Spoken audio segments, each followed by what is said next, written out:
Hello, and welcome back to the Geek on My Sleeve channel, where we do weekly book reviews, summary recaps, random other fun book-related videos because we just feel like it, and weekly live book discussions every Sunday, typically at 8 p.m. Eastern, but every now and then we do what we can to accommodate our international book dragons and play in different time zones, which is why, if you haven't already, you should like and subscribe to this channel to make sure you get all our regular updates. Click that little bell thing. And yeah, my name is Carl. And in this video, we are going to be doing a spoiler-free book review of Dungeon Desolation, Book 4 in the Divine Dungeon series by Dakota Krout and narrated by Vicus Adam. The way this works is in our spoiler-free book reviews, we do our best to keep it spoiler-free for the book we are reviewing, but everything up until now, books 1 through 3, are fair game for spoilers. So if you don't want any of those spoilers, we don't go too in depth, but it might come up. So we are counting this towards our 52 book challenge. The book is 11 hours and 55 minutes, and the page count is 401 pages. And today I have John and Peter joining me today. And yeah, we're going to get right into the age rating. So I'd put this at a teen rating, appropriate for young adults and up. There is some sexual humor, bit of action, combat, etc., etc. Where would you rate it, John? I would definitely rate it at the teen level as well. There's definitely some parts in the book that insinuates certain scenarios that could be interpreted as sexual or definitely curse words going on. So it definitely has that bit. So I would also put it at a T for teen rating, and I think it stands true for the series as a whole.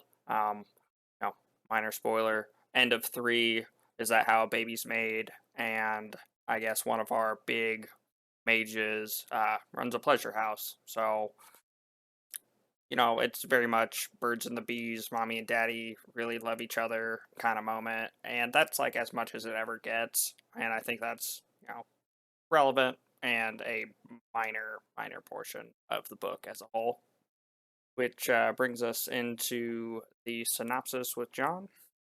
So when we go from the third to the fourth book, we definitely get a continuation of the story between Cal and Dale. We also get some more character development with all of Dale's party members and the Wisps along with Cal.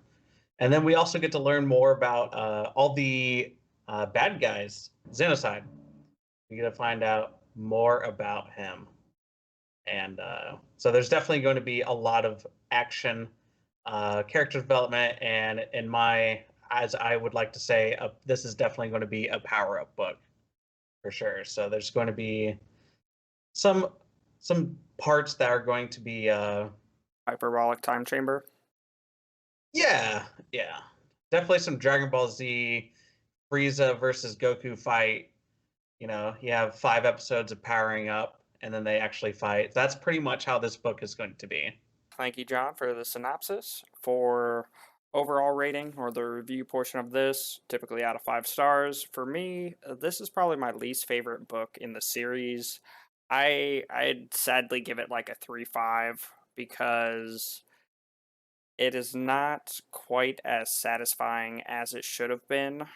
It is a lot of hype, and then it just pivots. So it didn't quite satisfy me, but it does well building up 5. It's kind of like a point 0.5 episode for me, where stuff happens, we do stuff, but you could have smashed those together, or yeah, it's a build up, a power up. So I'd put it at a 3.5 for overall.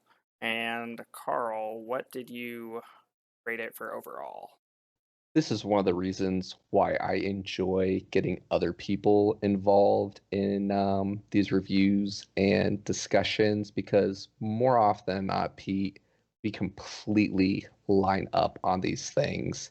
Before you even started talking, I was thinking, man, it's probably, not quite a 4, not quite a 3, probably a 3.5, and then there you go. And yeah, very much in line. They could have easily smashed this together with book 5. Um, there was a lot of buildup, a lot of, let's get stuff ready.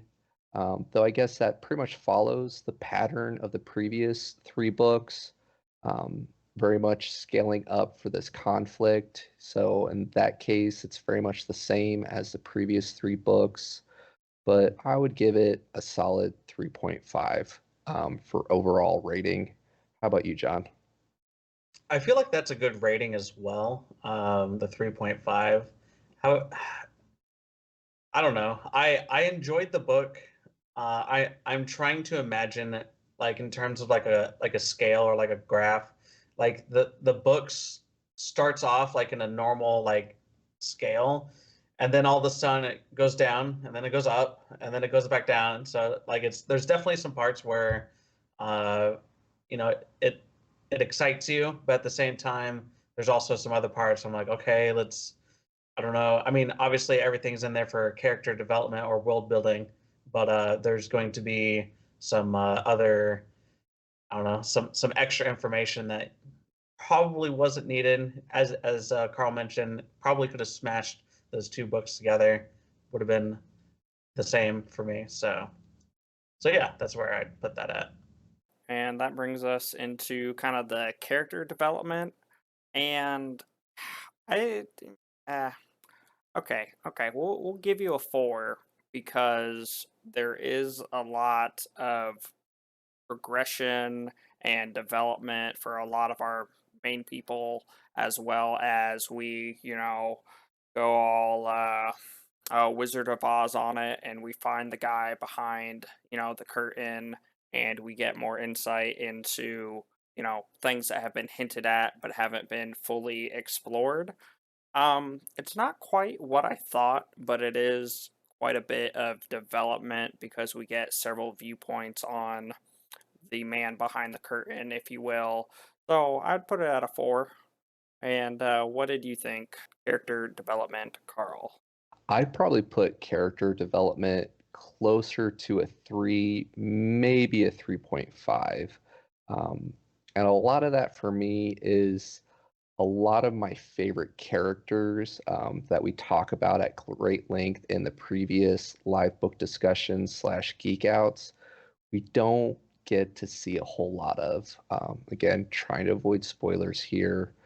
Um, we still follow our main character duo, Cal and Dale, which I enjoy in their own rights. We do get to see some of the team and their development, but not as much as we have in previous books. But some of my favorite characters of the series, we really don't get to see a whole lot of. We do get some character development with some newer characters, which is nice, but I wanted more. I wanted to see more of those other supporting characters in this book, um, which we just don't get a whole lot of. What are your thoughts, John? I think I would go with Pete and actually put my rating at a 4 for character development. Um, when it comes to this book, there's definitely a lot of adding on for a lot of new characters that previously weren't introduced or recently introduced, especially from the 3rd book. We also get to see a lot of old characters like Dale's group come forth, and figure out what they're going to be doing. And then we get the additions of a lot of bad guys. So I think a lot of the content that the book provided, especially for character development, was dedicated more towards the introductions of new characters, whether they be on the good side. And when I say good side, I mean the side for fighting against necromancers versus the bad guys. So that's where I'd put it at. We're just gonna jump into writing style. For me, writing style was kind of lower. It was kind of a 3 for me, where like there was a lot of promises made that didn't get delivered on. And I guess if we talk like grand scale and you look at like all of um, the series as a whole, okay, maybe. But if you're just in this book and you're going through 1, 2, 3, and now you're at 4, the writing style was a lot of promises that it didn't quite deliver. And there was a lot of, I guess, pulling things out of thin air, but it wasn't like directly impactful. So, people are scrambling all over and we're trying to find a solution, and, someone pulls something out of their back pocket and, oh, well, it's actually, yeah, it wasn't, it was a little all over the place. Yeah, developmental for the series as a whole, but just wasn't that gratifying. So, Carl, what did you have for writing style? So while I agree with a lot of what you just said, I would put it a little bit higher, closer to a 4, because while what all you said is true, we still get a lot of typical Dakota Krout in his writing. The puns, the jokes, even while like with a lot of what you were saying, I still had several of those laugh out loud moments with just good and or bad puns, depending on your perspective. But yeah, how about you? How about for you, John? Writing style, and this is going to be completely different because I listened to it as an audiobook. The writing style for me was, I'd probably rate it closer to, I'll probably be in the middle between you guys at a 3.5. I enjoyed certain parts of the book, and then there are others where, like what Pete mentioned, that I was like, hey, we need these things. Hey, by the way, we have these things. I was like, oh, okay. So like, there's definitely going to be, there's always room for improvement, and definitely not to be uh, super critical, but there's going to be room for improvement. So yeah, that's where I'm going to end up at. Dakota Krout does several other side series, so it means a lot more after you get everything. We will be doing a Geek Out stream for it, and yeah, thank you for making it this far in the video, and we'll see you guys live.